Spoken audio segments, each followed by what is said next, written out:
welcome to the second episode of the On a Family Basis podcast. My name is Jake. What's up? I'm Ben. I'm Dow. I'm Dan. And this is the baseball podcast where we will take a lap around the bases, talk about news, talk about different things in the world of baseball. And we're four cousins, so we're just going to have a discussion about baseball right now. So, everyone good to go?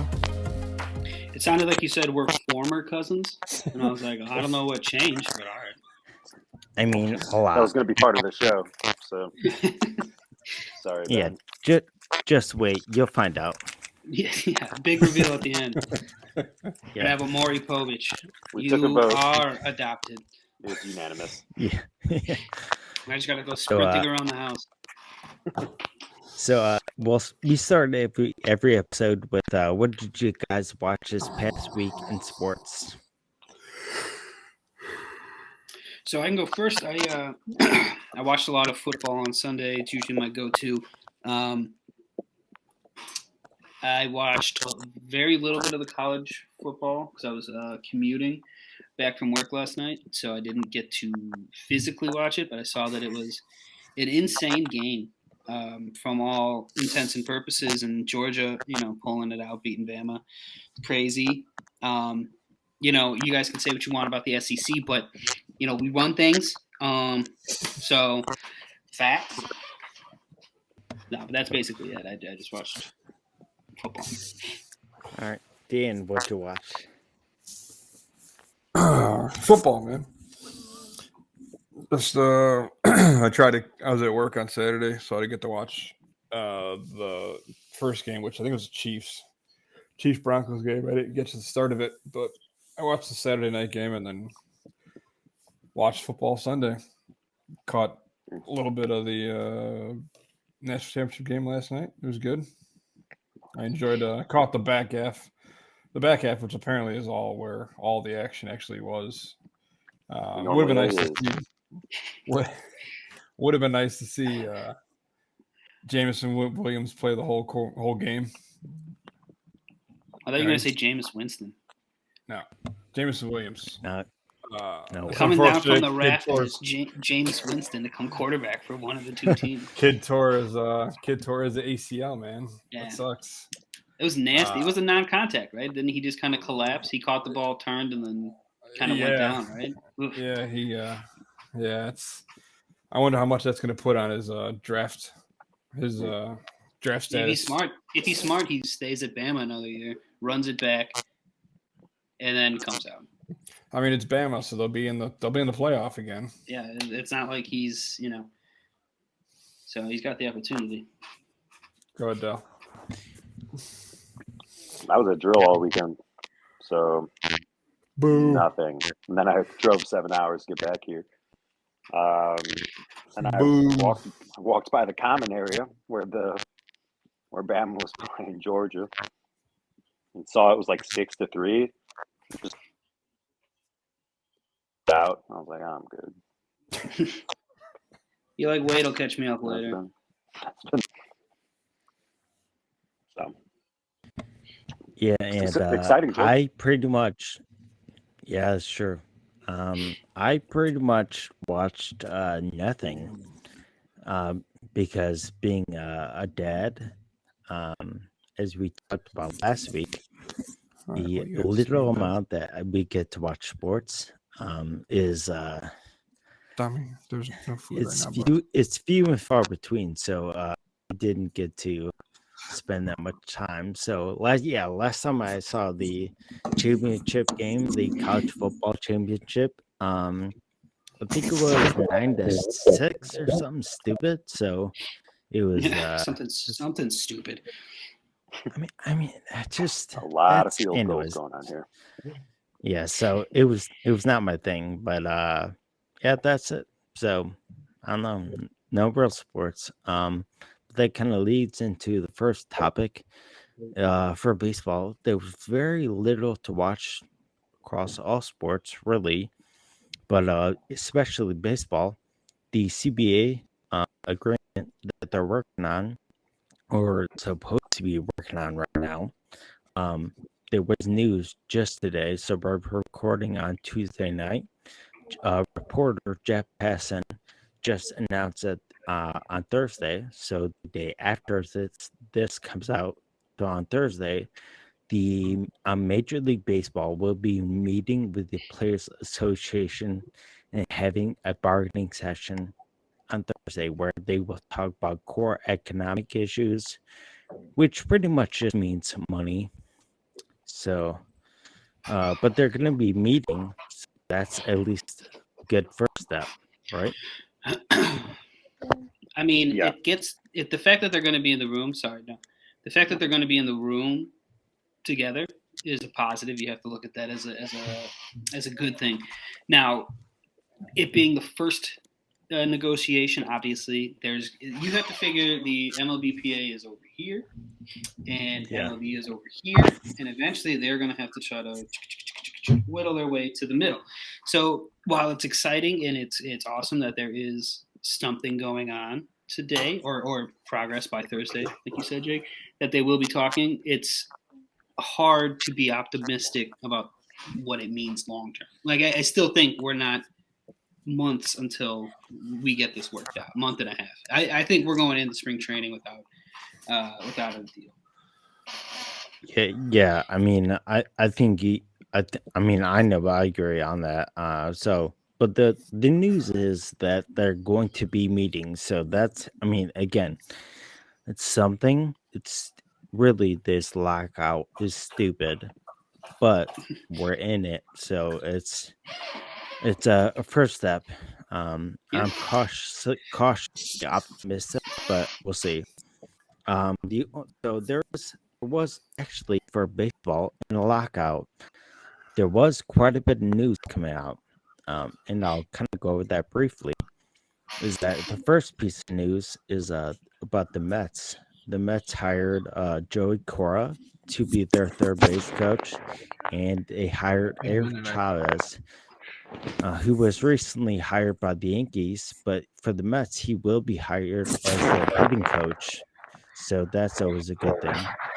Um, the the second piece of news is that well, let me pull it up.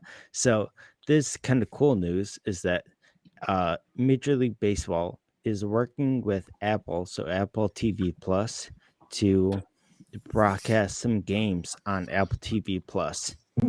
The specifics have not been announced, but the fact that they're going to be making it available for streaming is kind of a big thing for Major League Baseball. Kind of the next thing is a bit of controversy. Reporter Ken Rosenthal was fired by Major League Baseball and the MLB network for supposedly being too critical of Commissioner Rob Manfred about his handling of the CBA and then also the COVID season. So he was fired, but everyone likes him, so it doesn't really look good for the league to fire a beloved reporter. So I think we'll kind of see how the fallout from that. And then two pieces of news that I think we all discussed via text this week was that there was big news for women in baseball. One thing, a 17-year-old in Australia, her name is Genevieve Beacom.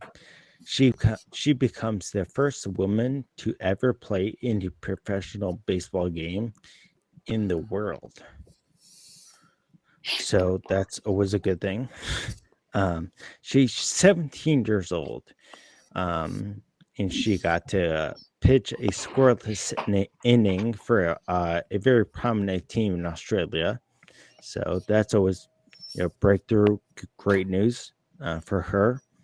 And then also, just to kind of quickly go over it, is that there will be the first full-time manager for a Major League Baseball affiliate team, and her name. I'm gonna be honest. I think I butchered her name up 4 times, so I'm gonna hope I get it right this time. Her name is Rachel Bakovics. So she See, I will would have be pronounced that coaching. Balkovic. So there you go. You know better than I do. Yeah, I mean, I tried to watch. I watched YouTube videos. I watched a bunch of interviews, and everyone said it differently. So I'll probably get it wrong. But either way, whatever. I was gonna So, say it I wouldn't. mean- It would be messed up if you got the first name wrong. I'll just say that. Yeah, I will say that. My Consider on Rochelle, the sister was it show. might get it. Rochelle Balakovic? Yeah. So anyway, she will be the manager of the Low A Yankees affiliate. So, and she's the first ever woman to manage a team at all at any level in the MLB. So, big news for sure, and good for her. She's very qualified. She is hopefully going to have a great career. So we'll see. Absolutely. So we'll kind of jump right into our topics. So our first base topic is a very interesting piece of news. I really did not expect this. I don't think anyone did. And our first base topic is the new Sunday Night Baseball broadcast called Sunday Night Baseball with K-Rod. It's going to feature Alex Rodriguez and Michael Kay, and it will kind of mirror the Manning cast, which they had for Monday Night Football, where Alex Rodriguez and Michael Kay for only 8 games this next season. Will they have a Manning cast like broadcast in which they will sit down and talk to guests, talk to each other about the game, and really not have any play-by-play. But that's kind of the big news when it comes to that broadcast. So, what are you guys' initial thoughts about having an extra broadcast for Sunday Night Baseball? Is it even a good idea? I'll say this. I think it is a terrible idea. Only because of who is involved. A-Rod does not seem like the kind of guy personable enough that I would want to sit and watch on TV.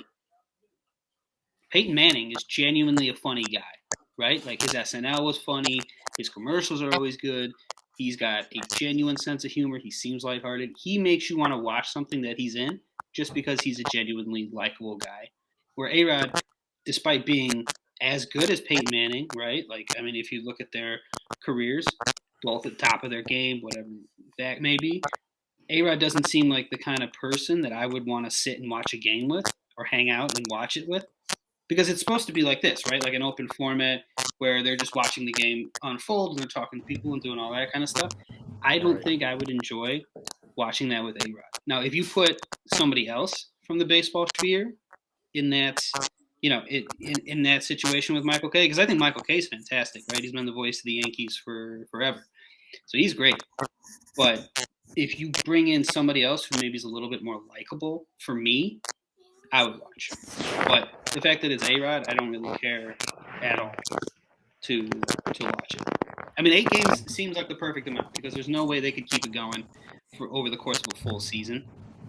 Yeah. 8 games seems like a good amount, especially if they break it up like before the All-Star break and after the All-Star break, and they time it out, for big matchups, so like big games, obviously.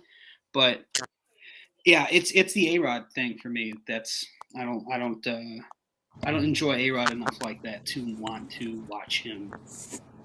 Who would you want instead? Yeah, I mean, who's fun? I'm guessing. Yeah, who? Who's a fun player? Like, so I would have Michael Kay do it, and then, dude, I don't, now that you put me on the spot, I don't know, because I was originally thinking like another announcer who would be great at it, and I thought Benetti would be really fun at it. I think Boog from the Cubs broadcast, I think he would be really good at it too. But I don't know about an actual ex-player that I would like. Maybe you don't really get to know baseball players like that. At least not anymore, on a personal level. I don't know. Yeah. Dan, do you have someone in mind? No, but I think it would have to be an ex player. You'd have to try to find someone who wasn't just like. It would have to be somebody who has the caliber type that A-Rod has with his career. Like, you're not going to put, like, no offense to him, like, he seems pretty good when he was on MLB Network, but, like, you're not going to put Eric Burns out there. That's very offensive. Dude, I know for a fact Eric Burns watches this podcast too, and Holy we just shit. lost a viewer because of you. Unsubscribe.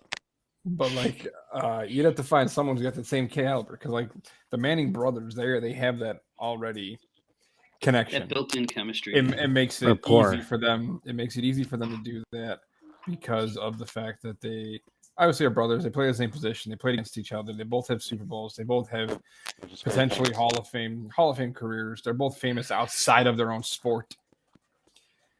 I don't honestly, trying to think off the top of my head, I don't know that I have another player that you could throw in there to like put in. I'm interested to see how A-Rod does. I don't have anything against A-Rod. I've liked listening to him on Fox or ESPN, whatever the station is that he's on. When he do like playoff games or Sunday games, whatever it is, like I like listening to him. He's very knowledgeable. Like as far as when it comes to breaking down pitches, situations, he knows a ton. Like the guy's a Hall of Fame baseball player. At least he should be a Hall of Fame baseball player. I mean, let's wait on that. I was gonna say we'll get there. Let's wait. But I don't know that I have anybody to replace him. I have one name, and you can go with a bunch of different people in the future. But one name right now, a retired player, I would do Michael K. and CC Sabathia. Sit down. Eat some more before you're going to bed, dude. So, CC Sabathia has done some work with the MLB network. He's also done some just overall work when it comes to stuff on HBO. He's talked to other professional athletes. He has connections. And also, he has, how do I say it nicely? He has the guts to call someone like, hey, that pitch, that fastball was bad. That was a bad pitch. And I think that would work really well.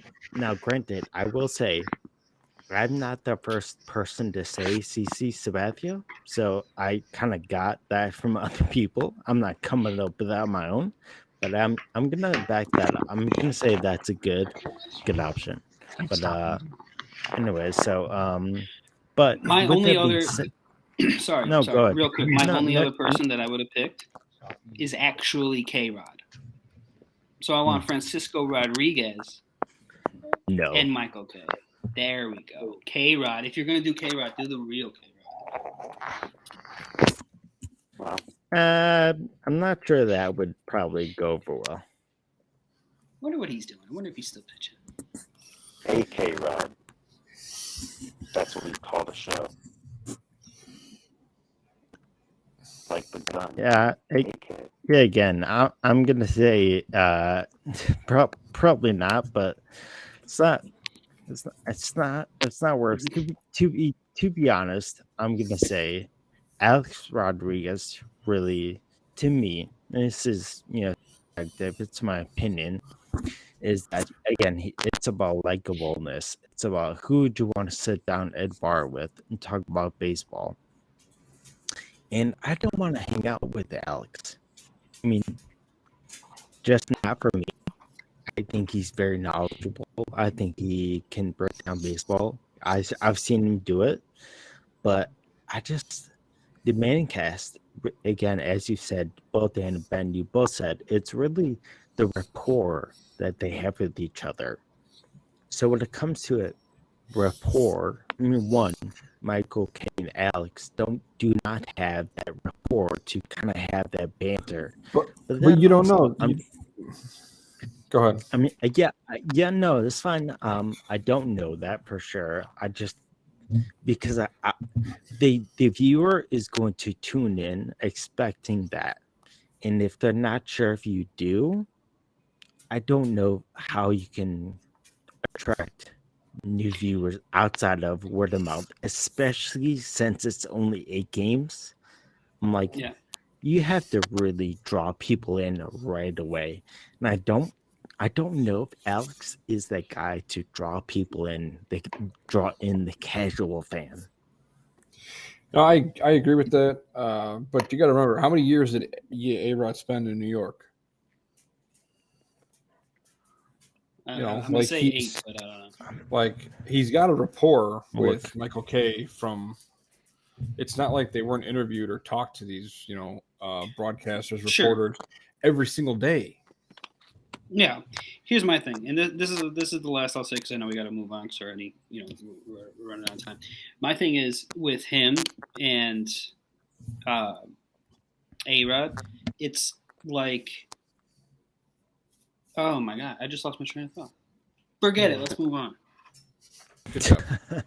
Well, I mean, Oh. I'll ask this. No, go ahead, Ben, if you got it. No, I keep forgetting. Go ahead. If I remember it, I'll write it in the chat. You're the worst. Just stop. All right, great. All right, so I'm trying to figure this out. A-Rod played with the Yankees from 2004 to 2013, so quite a 9 while. years.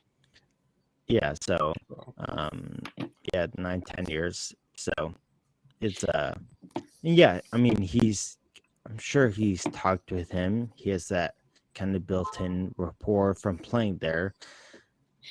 So we'll see. But I'll give it a chance because again, we're all baseball fans, but I will say that I'm not optimistic it will be smooth. I'm sure by the end it will be smooth, but not great. Ben, you got something. Yes. Yeah. So the thing I remembered I was going to say, the difference between what a baseball broadcast is and a football broadcast is football is so much more action packed. There's so much more going on that Peyton and Eli don't need to necessarily have like crazy in-depth conversation about it, where there's going to be so much downtime in between pitches, in between innings, where Michael Kay and A-Rod are going to have to like banter. And I get that's why they're bringing in the guests and stuff. But I wonder if they're going to be able to do it over a prolonged time. Like, you know what I mean? Like, is it going to be at some point? Are you just going to be like, okay, I'm just going to turn this off because it's boring. They're not really doing anything to intrigue me, or is this something that you can stick with? So, I'll definitely watch the first game and just kind of see how it goes, and then kind of go from there. But I mean, I did that with the Manning cast. Did you like it? It was okay. I did not dislike it, but I don't necessarily need it. Like, it was good to listen to them talk and banter, and the more funny part was the comedic relief of the guests they brought in. Yeah. But I mean, I don't need to listen to Peyton Manning and Eli Manning like go back and forth and take shots at each other while like trying to watch football. Like, I get it. It was funny, and like, dude, but that's what football sounds like when you're watching it at home. If you and I were watching it, we would be making fun of each other while also watching the game and trying to. Yeah, that's what I'm saying. I don't need to listen to somebody else do it. You and I could do it. Why do I need to turn on ESPN? Right. Like, yeah. I get it. It was good. It was funny, but I did the same thing. I'd cut them off, and I don't think I watched a full game with them too, like during the season. Yeah, I mean, I'm not a huge football fan to begin with, so I never watched a single one. But I will say that I did watch like clips on YouTube. People would post it on Twitter, so you had very viral moments. So I just wonder if they're going to even have those moments to share. So I mean, we'll see, but I think we'll kind of figure that out as we go along. So if you guys want to, what we'll do is we'll kind of round first base and we'll hit second base. And what we'll talk about next is the 2022 Baseball Hall of Fame. Now, how this works, guys, for anyone listening, is that I had everyone submit a ballot and privately, because that's how this works for a normal voting. Is that we've privately voted, and then I'm the only one who knows who got into the Hall of Fame. Now, what I want to say up front is that we pretty much had agreement on most of the names we picked. Most, not all, but most. Now, I will say this: we only had one person that all four of us voted for, but he's not the lead person on the ballot that most people would think. So I'll start off with our unanimous vote for the 2022 on a family basis Hall of Fame vote, and that All right. unanimous player was Todd Helton. Todd Helton. Yep. Wow. Really? Yeah, all four of us voted for him. He's the only one. Now, again, for the regular Hall of Fame, you have to receive 75% of the vote, which means three of us needed to vote for each of the next players I will announce. So these are the players who got 3 votes, 75% of the vote. Our second player who got put into our baseball Hall of Fame is Barry Bonds. Gross. That means all three of you voted for him. Don't you? Yeah, we'll talk about that. Number 2 or number 3, Roger Clemens. Number 4, David Ortiz. Nope. I'm out. All right. Just hold on. We'll She's like, that's not how just this hold on, works. guys. Yeah, just hold on. All right. So number 5 is Andy Pettit. Just Dan, I know you're upset. Just wait, okay? Number 6, Manny Ramirez. And number 7, Alex Rodriguez. Wait, the same guy from K-Rod? That same guy? Yeah. Wow, he's all over the place. Good for him. Well, this will be his first time on the ballot, but on our ballot, he was our first ballot Hall of Famer. So, again, our only unanimous Hall of Famer was Todd Helton. But I'm just going to guess from your faces, you do not like some of those names. Go. How can you not want David Ortiz in the Hall of Fame? How can you? He's like one of the most clutch postseason hitters of all time. Right. So what? He's one of the most feared hitters for 15 years in the entire sport. And after One of the most dominant he's the left-handed most hitters. electrifying. He man wasn't even the in best sports player on his own entertainment. team.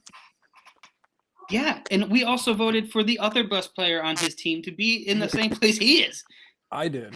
I voted for Manny. I did Ramirez, too. 'cause Manny Ramirez should be in the Hall of Fame. Yeah, and if you're 100%. putting Manny in, Also, David Ortiz Andy needs to be in Pettit. too. Really? Andy Pettit? Yeah, again, one of the best postseason pitchers of all time. Exactly. Again, so what? That's literally a Of all huge time. part of the season. You play the whole rest of the year to get to that point. He doesn't So they're have the picking wins. pretty good He times to doesn't be have. good. He doesn't have the wins. He doesn't have the ERA. He doesn't have the strikeouts. He doesn't have the personal accolades. He just happened to pitch for the Yankees. He also pitched. So, Someone sounds a little salty. For yeah, and what happened when he pitched for Houston? all right. So, if you guys want to get into it a little bit, obviously, David Ortiz and Andy Pettit. So, as you can tell, Dan did not vote for either one of those players. Nope.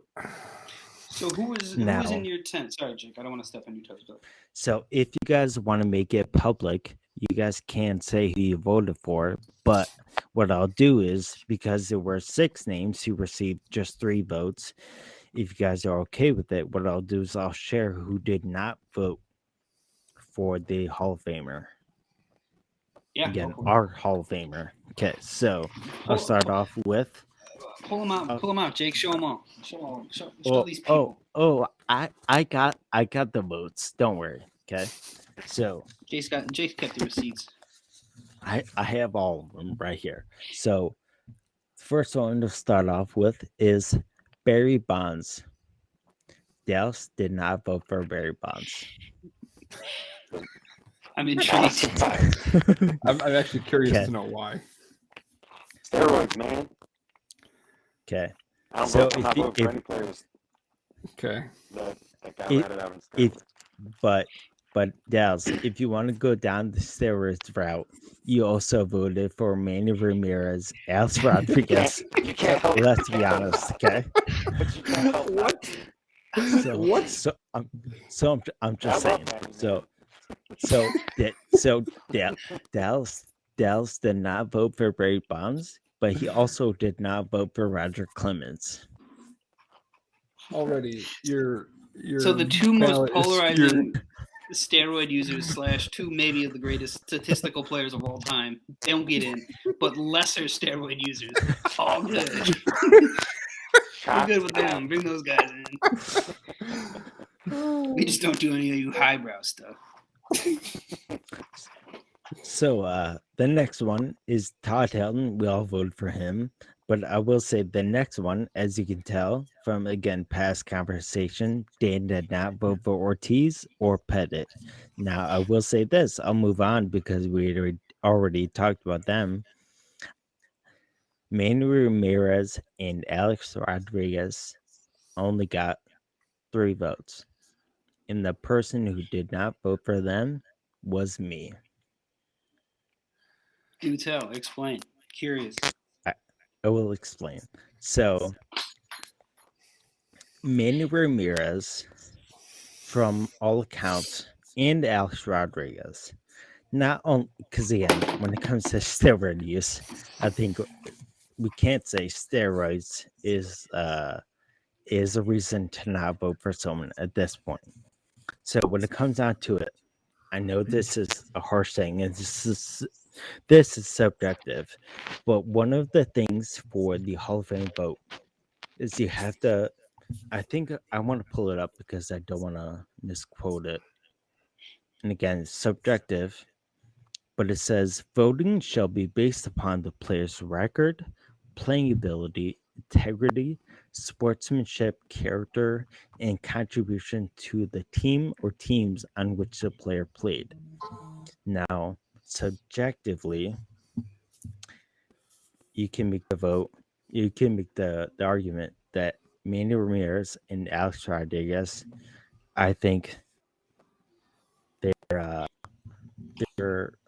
and this is why I also did not vote for Sammy Sosa in particular, is because even though they either have tested positive or haven't, they've been so vocally obstinate that I did not vote for them.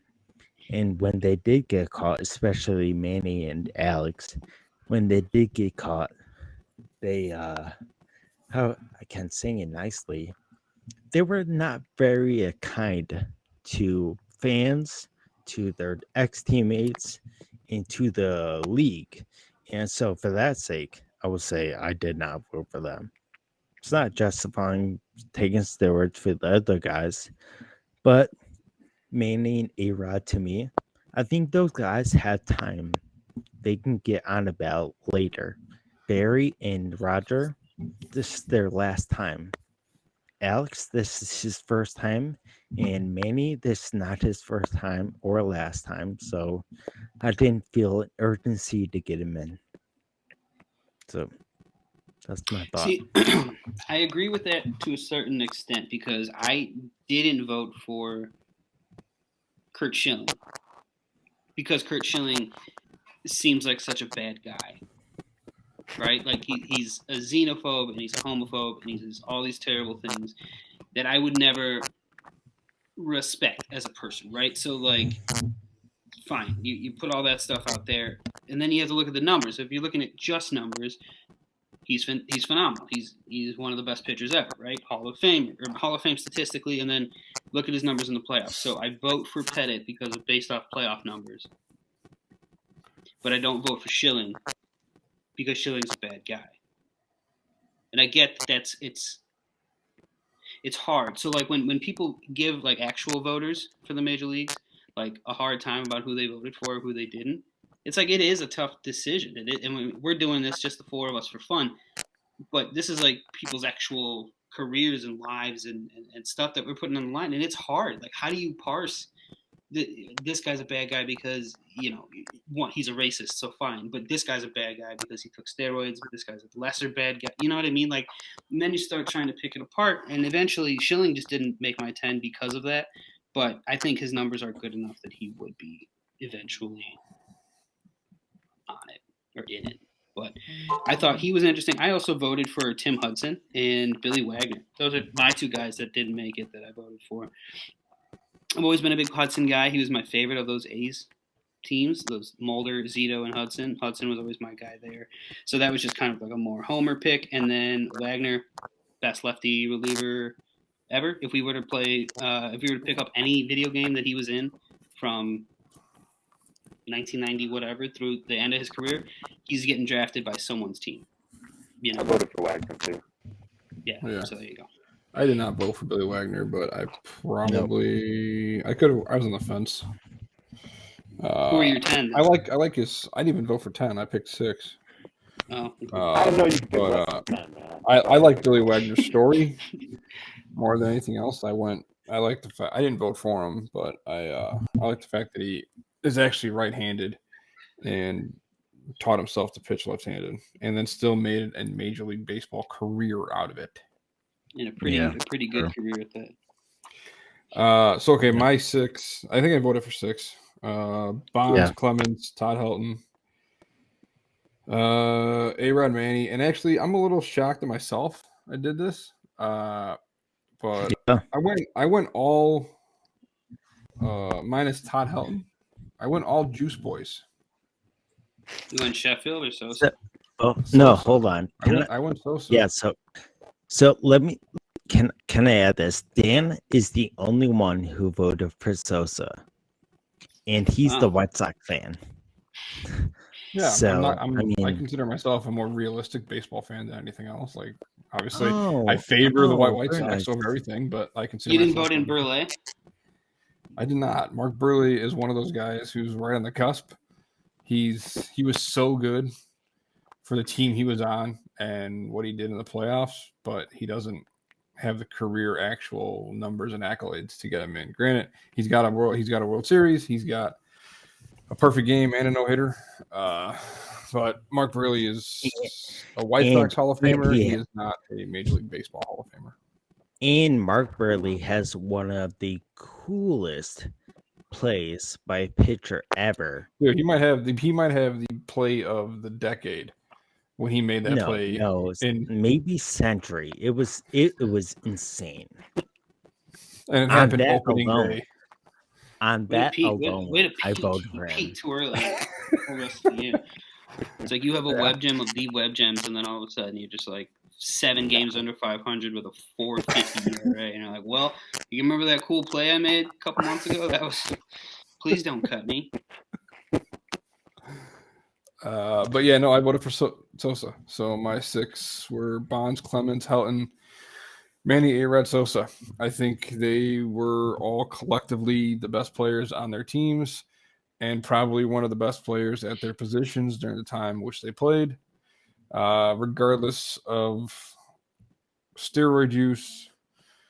Can you answer me why you didn't pick Juan Uribe or AJ Pierzynski? AJ Pierzynski, that's what I was going to ask.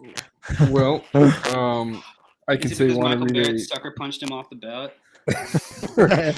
I can say Juan Uribe is not on the ballot I was given, and there's no spot for a write-in. A write-in. That's what I've written on Robinson. You know it. God, it's so overrated. All right, Dale, who was on your picks? Who did you pick, though? Dude, hold on. Why does it say Michael Hunt at the bottom? Dale, you need to fix that mic, bro. Oh. That stuff is Dale, is your iPad leaning on something that the microphone on the bottom's covered?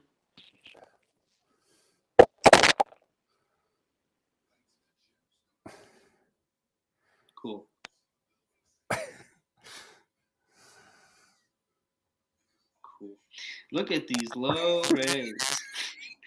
Eagle Jake, man. Did we lose Jake? Yeah. I was gonna say if we lost the ship, we're Lost out to sea, brother. everything. All right, well let's just keep it going until he hops back in. Right? Can you guys hear me? Ooh, Barely, wait. Dale. Jake, you're back. Oh, Jake, your audio's out. All right, so Ben, of the list, who could you make an argument for? Who else would I have made an argument for? Like realistic? No, realistic argument. Realistic argument, like I always liked, and I looked up his numbers because I thought it was crazy that none of us even threw him a pity vote, was Sheffield. He's got almost 3,000 hits, right? 2,700 hits. Oh, you threw him a vote? Okay, Jake's audio's out, but he apparently voted for him, so that's good. No, but yeah, I mean, so Jake will back me up when he gets his mic working again, but almost 300 batting average, almost 30,000 hits. Insane. 3,000 hits. Almost, he had over 500 home runs. He was just not a fun guy to be around. From everything that you hear, no one liked him. Like none of the sports writers liked him.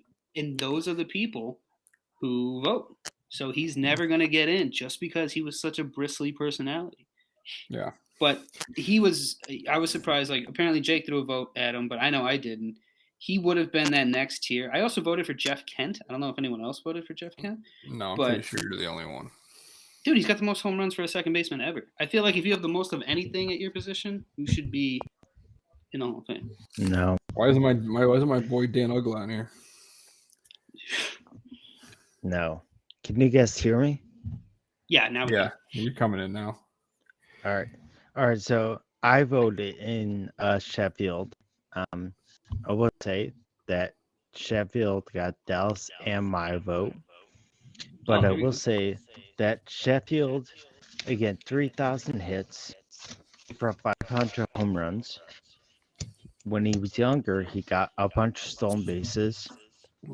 And he has one of the highest averages for any hitter on this Hall of Fame ballot. So that's something. And every single one of us imitated his batting stance. Everyone ever. Yeah, we also imitated Chuck Knobloch's, so that doesn't mean Put him in much. batting stance Hall of Fame. First ballot Hall of Fame, Chuck. Next week, batting stance Hall of Fame. Hey, we can throw that on something. That'll be fun. There are so many guys who have iconic batting stances. Yeah, true. So if you guys can hear me, we'll move to the next base, if that's cool. Yeah, go for it.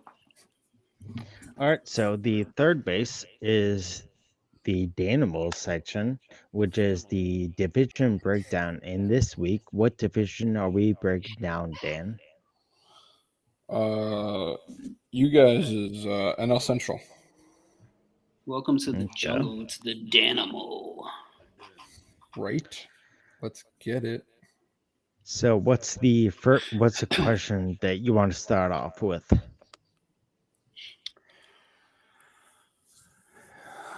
How about your Cubs? Let's start there. Rebuilding.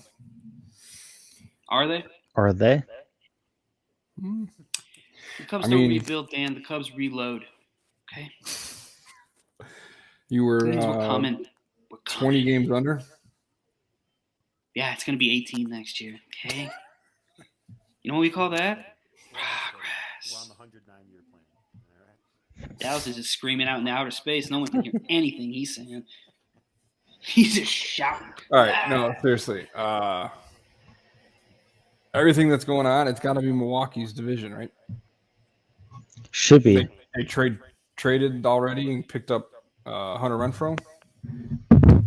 Dude's You still have best closer in baseball right now in Hader. A pitching staff that's coming off of having the NL Cy Young in Corbin Burns.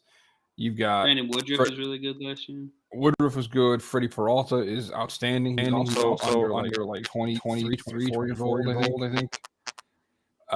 Devin Williams is insane. Devin Williams out of the bullpen. Like it's got to be Milwaukee's division. See, my thing with Milwaukee is they're going to go on Yelich. Yelich needs to be MVP Yelich again. Otherwise, Yeah. I don't think the Brewers are winning anything. I think you need an MVP caliber player. No team has won the World Series without like one true MVP caliber player, at least that I can remember in the last little bit. You need a guy, like a true guy, feared in your lineup. Now that's not saying the Brewers can't make a trade at the deadline or something to pull a slugger if a team is down or whatever. But like, are they going to come back down to earth? Like Willie, I don't know his last name. It says Adames. Yeah. Is that how you pronounce it? Yeah. Yeah, I don't know if he's going to be as good as he was at this, last year after he got traded from Tampa. Because he looked like a bust in Tampa, and then he looks like an MVP candidate in Milwaukee. Like, so somewhere eventually you can't, it's going to balance out. Like the Brewers will balance out. So the pitchers will come back down to earth a little bit. Yelich will rise. I think the Brewers stay at the top of the division though, and I think they win probably 92 games. So good. Yeah, I think the realistic expectation is that Milwaukee will stay at the top, but it's very annoying because I lived in Missouri for I think it was 9 years, and but the Cardinals are always there. Doesn't matter who they have in the mound. Doesn't matter how injured they are. They're always there. Always. So, and this year is kind of the swan song, Yadi Molina and Adam Wainwright. So you gotta believe these players are gonna go all out to make sure that they are competing in the playoffs. So, will I think they make it far in the playoffs? No, but I think they're going to. They can make a run for the division. I think with Nolan Arenado's second year, Paul Goldschmidt, and that outfield is insane. O'Neill, is it Hader? Yeah, Hader. And the right fielder, I'm losing his name, but he also was great last year as well. I think he was in the Rookie of the Year conversation. Dylan Carlson, sorry about that. Yeah. So that outfield is great. The infield is great. The pitching was injured last year, and they were still great. So I gotta believe the Cardinals may find a way to edge out the Brewers just based on, if you want to say, experience of doing it as an organization. They might do it, but they do have a first-year manager, so I don't know how much they fired. They fired the coach. I don't know the new one. Oh, have they not hired anyone new yet? No, they did. I just forget. I don't know. Okay. So realistically, again, we could say. Go ahead. No, I think with that being said, I think it'll be Milwaukee, St. Louis, and then no one else. Yeah, so that's basically what I was going to get to. We can write off the Pirates as being terrible. As being a team. The Reds are going to be terrible. But I don't think the Cubs are going to be as bad as you think. You're a pessimistic Cubs fan. Or I shouldn't say pessimistic. I should say realistic Cubs fan. And that's great. And that's kind of how I tend to try to be. But at this point, I'm going to convince myself that we're going to be decent because I'm used to disappointment. So it's not going to hurt. It'll be fine. Wow. So the Cardinals hired. Life goes on. Life goes on. Dan, who's the Cardinals new coach? Oliver Marmol. Carlos Marmol, right? Okay. He's going to throw a bunch of sliders in the left-handed batting box. Everyone's just going to chase for one season. As long as it's Soriano, they're swinging. They are swinging. Yeah, but just based on experience and honestly years of annoyance, the Cardinals found. I mean, last year, how many games they win in a row? 17 in a row for It was no annoying. reason. Yeah, it was annoying. Like they find a way, and I mean, it'll be again Nolan Arenado's second full season there. I gotta believe he's gonna be an MVP, top 5 MVP maybe. So I mean, I don't he's feel like competing with there's his own any teammate. reason. Ooh.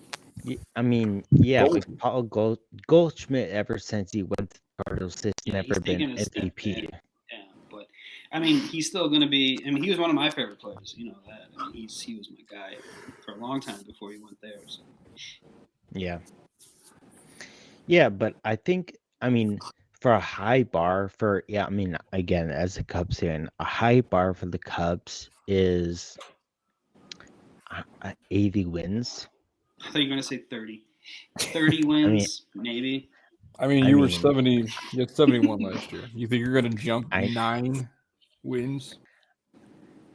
The only reason I would say they could is because they did make some additions. And I have a reason to believe they could be still in the market to make a couple more additions whenever this lockout I don't ends. like the. I've never been a fan, and I don't like the addition of Stroman. I've never liked Why? him. I've never liked him. I know. I thought he was always overrated. All right. Well, So I mean, good on you if he, can produce for you. But Dude, he's consistent. He gets at least 200 innings every year. You know, at least knock on every wood, he's year, never hurt. every year gets 30 starts. Yeah. So like, if you're gonna tell me he can't win 9 games, he's not responsible for a 9-win uptick, and I think he could be. Plus, like I said, I don't think the Cubs are gonna sit back. Like I think they're gonna make a heavy pull at Correa. I know we were kind of talking about it. I think before we recorded last week. Yeah. I think they're gonna actually at least make a go at it and try to make it. Try to make a run on it. If they can get anything out of Wisdom like they did last year, Frank is not going to bat like 325 or whatever he hit. He No. looks like a doofus from a 1920s painting or something. But he's great, and he crushed the ball last year. I was like, who is this? Yeah. He was like a Royals minor leaguer, and all of a sudden he's the Cubs' best hitter last year.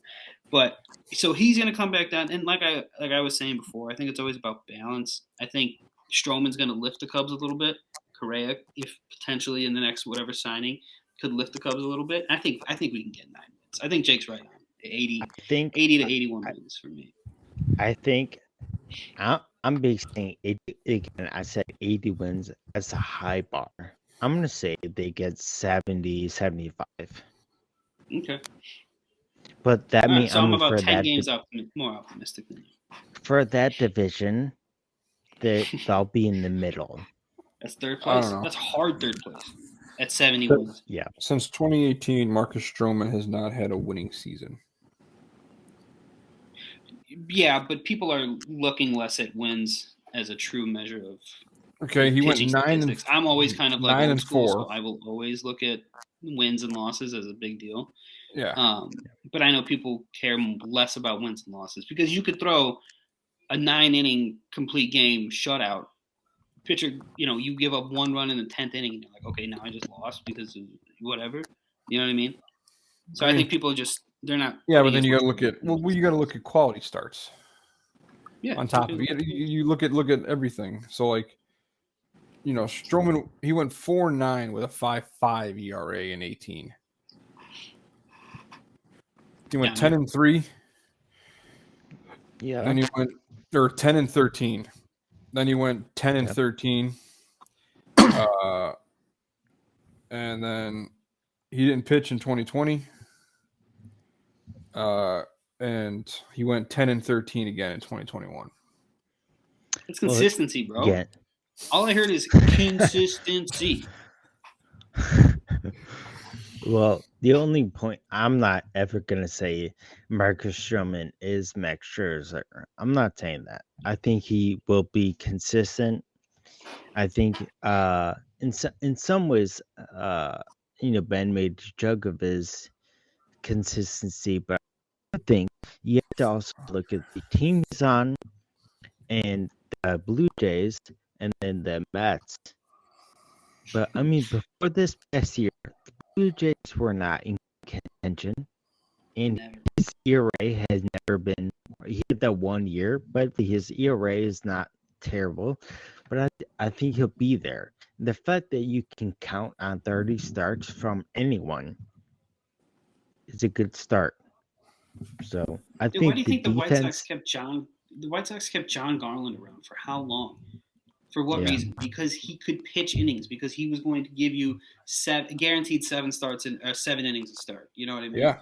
Like if you And- can rely on Yeah. that consistently, like that has to mean something for wins and loss, like wins for your team. Yeah, and then Garland had the 1 year. What was it? I think it was 05. I forget what year it was where Garland won 10 consecutive decisions before Yeah. taking a loss to start the season. So Either way, I've never been a fan of them. all- I think the Cubs have a lot more work to do if they're going to really try to compete with the Cardinals and Oh, yeah. Milwaukee. Yeah. It'll be a good battle between those two down the road. And if anything, the Cubs could hope to play spoiler. on the back I end of the fully year. agree. I fully agree. I think the Reds and the Pirates. I mean, the Reds will be in by default fourth place because the Pirates are always the worst team. So I think it's pretty easy. I think it really just comes down to who's at the top, and I think that'll take that. I think that'll come down to last month of the year. Has the schedule been released yet? I mean, there's not going to be games yet. Sure. Yeah, I don't Okay. think So it it has would been. be interesting to see how they schedule the end of that year. You're right. Like if it comes down to a weekend series where St. Yeah. Louis is against the Cubs on the road or something, and Milwaukee gets Pittsburgh at home. You know what I mean? Like that could be interesting. It's gonna be a fun year to see how it plays out. Yes, the schedule is out. Hmm. I mean, because they're still anticipating a season, so you have to still release everything as normal. Just because there's no CBA right now, you still have to release it as though there is. All right. But nonetheless, yes, the schedule is out. And yeah, I mean, we can look more at that, but I think as Ben said, it could come down to last week. But I'm gonna say the last month, either the Cardinals or Brewers pull away, and that's just that. And the rest is kind of just fun teams trying to win a couple games. Just see what you But got. that's just the division. So, but yeah, so if that kind of wraps up the division, we can kind of round third and hit home plate, which is our takes. And again, we're all from Chicago. So what we're gonna do for home plate every week is we will have one take per person for any Chicago team. And this week is kind of easy pickings if you're a Bears fan. So, Dan, why don't you start us off? What is your Chicago sports team take of the week? Well, obviously Matt Nagy being fired was not a shock, nor Ryan Pace. But I like the fact that the Bears haven't. It doesn't seem like they have a predetermined guy already picked. It seems like they're actually going to bring people and appropriate people in for positions and hopefully not just rush this with the first guy that says the right has the right answers. From everything I'm reading, they're bringing in Doug Peterson, they're bringing in Brian Flores, they're bringing in Dan Quinn. Apparently, if you even watched a Bills game this year, the Bears are going to interview you for a job.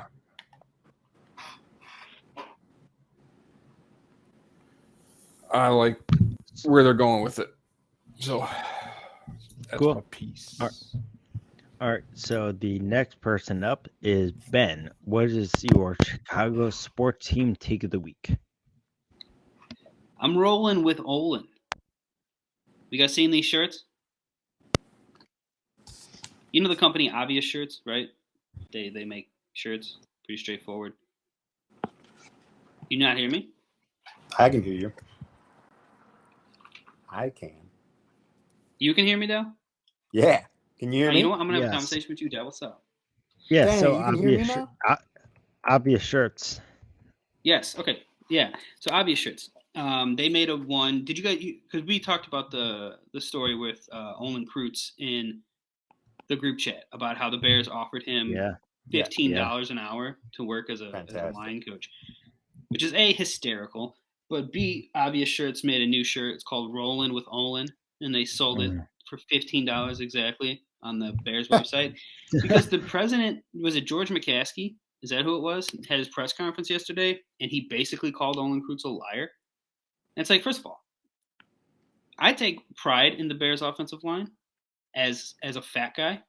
And I know Dan has always had a soft spot for the offensive line as well. And Olin Kreutz was like a personal hero of ours.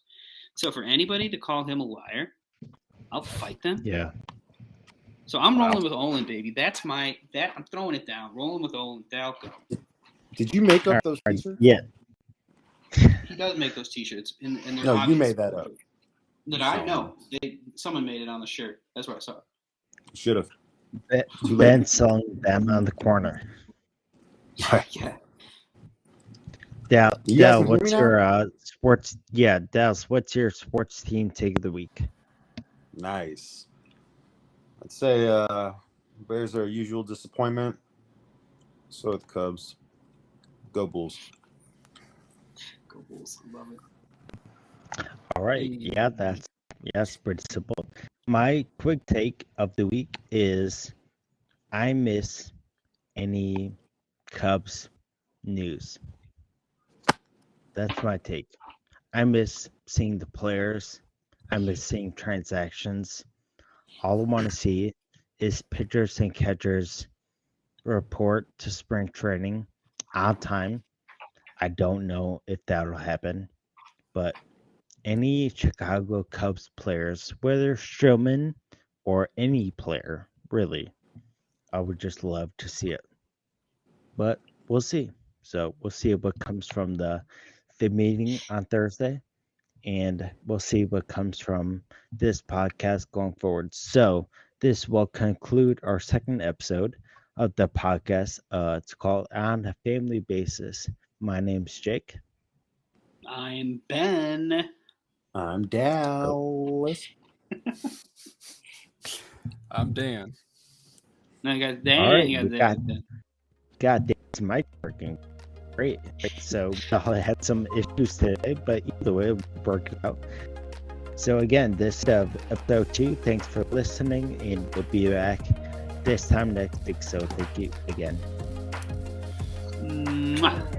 Mwah. Stay classy.